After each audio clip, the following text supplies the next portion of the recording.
Hi, YC. One of the terms that we are using a lot this year is resilience. The simplest way for us to define resilience is the ability to respond well to stress. And I think the critical word there is responding well. We can respond negatively to stress in a myriad ways, but how do we do it to keep healthy? Keep ourselves healthy and keep those around us healthy so that we can continue to persevere and we aren't breaking each other down. So I want to tell us a story about resilience. It's a woman who, at least across the internet, has been typically named Mary Bowser. Her real name is Mary Richards, or maybe Mary Richards Denman. She was born into slavery. She was enslaved by a family. And when the father of the family died, the daughter took over the land and she freed all of the slaves.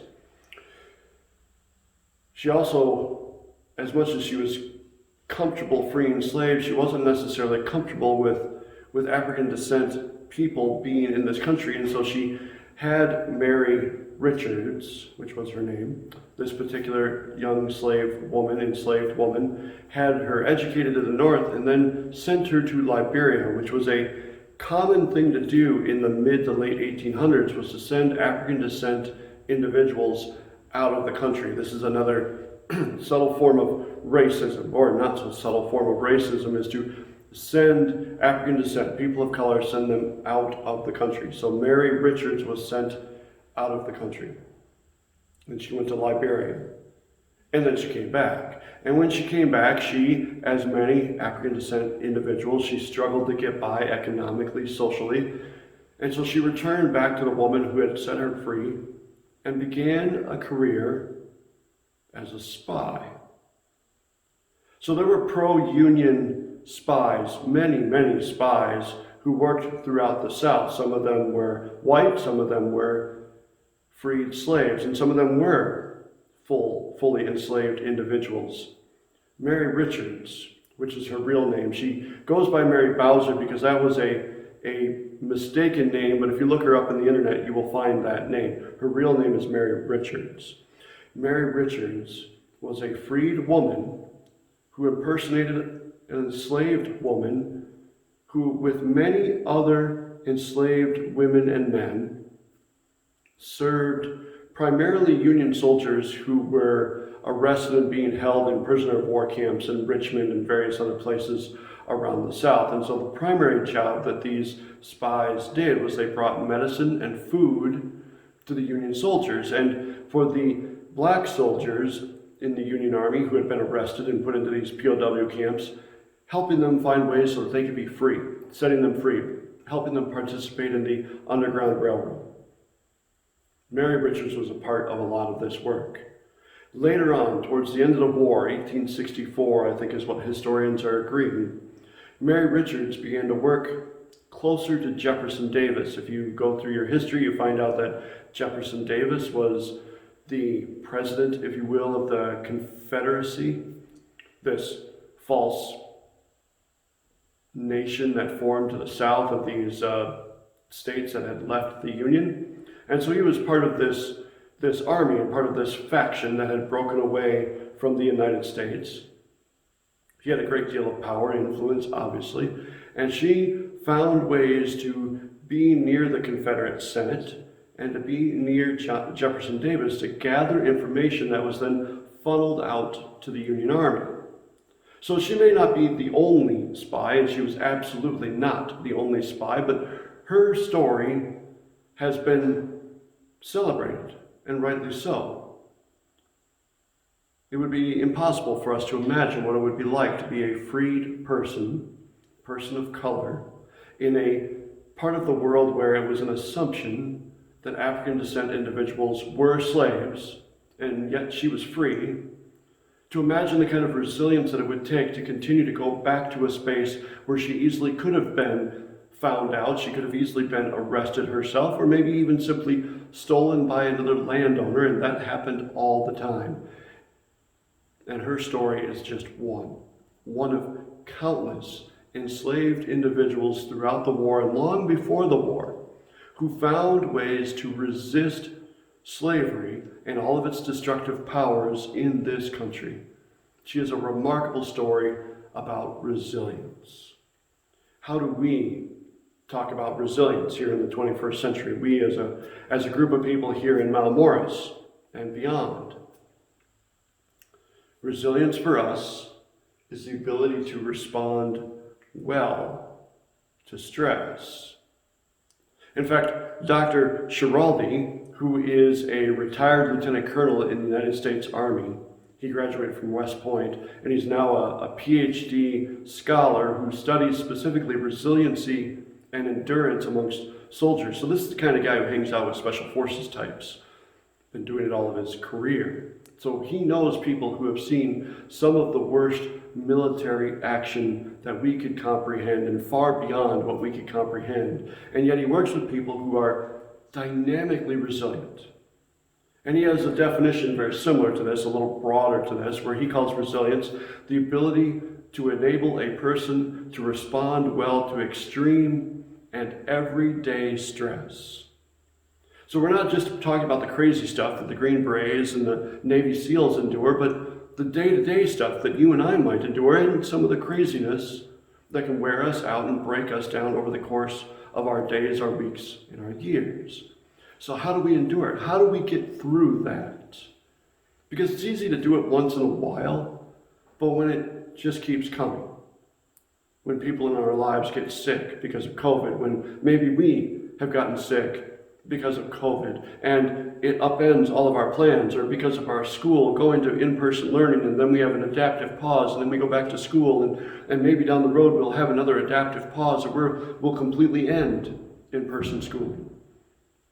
For those of us who play sports, we have seen our sports leagues absolutely decimated, and all of our plans and all of our expectations are taken away from us, and yet we need to somehow figure out a way to be resilient through all of that, through all of these hardships and difficulties in our life.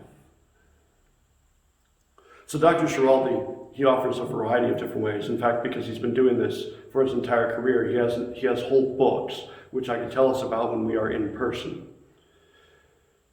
Resilience comes in many forms. He makes a few suggestions that I offer to you. An easy one is tactical breathing. This is a real thing that Navy SEALs use, that snipers use, that Green Beret use, that firefighters and medics can use. Tactical breathing. It simply means that we breathe in for 4 seconds, hold it for 4 more seconds, and then exhale for 4 seconds. Seems like such a simple, trivial thing, right? Just breathe in, breathe out. Why not just do that? Well, when we're breathing in for 4 seconds and counting to 4 in our head and then holding it in place for 4 seconds, that feels like an eternity when our hearts are racing and the cortisol and the adrenaline is flowing through our blood. But we're slowing things down and finding a way for our body to regulate itself. And so we do it, 4 in, hold for 4, exhale for 4, and then do it again. And then do it again. Do it 10 times. Maybe do it 20 times. And as we practice tactical breathing, it will become almost second nature to us that when we are in a stressful moment, we may even find ourselves just unconsciously breathing in, holding, and exhaling. Exhaling some of the toxic air in our lungs and also exhaling some of that stress. Another thing that he might suggest us to do is to just get sleep. It's really as simple as that. Turn off the phones, stop reading the books, turn off the light, turn off the radio, do what we need to do, put ourselves in a dark space, get 8 hours of sleep. It is so easy to forget how vital a good night of sleep can be for our bodies and for our minds. Get your sleep. Another one he suggests is practicing gratitude. Again, it's hard to believe that we picture in our minds big, burly superheroes who are Green Beret and Navy SEALs and Army Rangers, that these guys are also walking around hugging people, and these are the weird things we have in our heads about what we mean about gratitude. Practicing gratitude basically means taking ourselves out of the center. the center of our thoughts, which means trying to find ways to not dwell so much on what's going on in our life and not comparing ourselves to others, but to give thanks for where we are at in our lives and to give thanks for the people who surround us. So if we were a Green Beret, we would be giving thanks for the unit that we have been assigned to, for these other men and women who protect us as we protect them, or if we're part of a YC crew, to give thanks for the people who we are learning with, even as we do so much of it apart and not able to get together as often as we would like. Whatever your group is, whatever your core is, give thanks for them and thank them. And practice this, do this every day. Find an opportunity every day to stop yourself and to give thanks. If you want to throw in a little tactical breathing for that, go ahead and do that as well. So there's a lot of things that we can do. Maybe a couple of more that I will offer that, again, seem rather obvious, but we don't do them. Exercise. Get off the couch. Get out of the living room. Get out of your house. Go take a walk. Grab a dog. Grab a neighbor's dog. Okay, don't grab your neighbor's dog unless you have permission. But go for a walk. Get on your bike. Play basketball for 20 minutes. Throw a football at your sibling if you have one. Do something that moves the body, because when you move the body, you are moving the muscles of your body, which means you're moving the blood in your body, which means you're circulating toxins and chemicals that build up in your bloodstream, and you will more easily flush them out, which leads to one more suggestion. Drink water. There's a lot of things we can drink. What we will forget to drink is water. Drinking water. I always encourage firefighters and EMTs, especially after a long call, I encourage my men and women who I get to proudly serve with, I encourage them to drink water. Because while we're out working on a fire scene, we will work for 1, 2, 3, 4, 5 hours and not drink a drop of water. And all that time, we are depending on the adrenaline, the cortisol, and the various other hormones and chemicals flowing through our body to keep us upright and to keep us moving. Very necessary. They're good things to have in our body, except that they build up. They can also do a little bit of damage to our organs, and they also can make it very difficult for us to sleep. So drink some water. Flush out the system. Move yourself around. 30 minutes a day is what is recommended to all of us.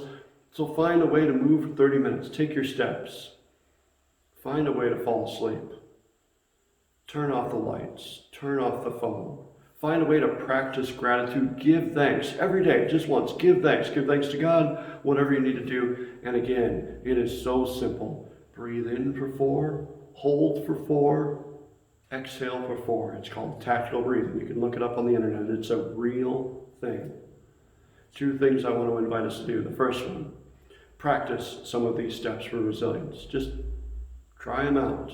And there's many others that I can talk to us about beyond this video that I can teach us. But these are the down and dirty, simple ones that we can pick up at any moment. The second thing, grab your prayer book, find that blank page, and write in there 2 or 3 ways that you have been resilient and that you will continue to try to be resilient. Maybe it's the breathing, maybe it's gratitude, maybe it's decentering ourselves, maybe it's eating a favorite meal more often and a little less McDonald's. Write down 2 or 3 things that work for you, that help you feel energized, help you feel whole, and help you do powerful, strong, dynamic things. The purpose of the story of Mary Richards is to remind us that even in the most adverse situations, we have opportunities to do good for ourselves, for our people, for our community. And God has called you to do great things for our neighbors, to do great things for your family, to do great things for people who are suffering. We'll talk again. Have a great day.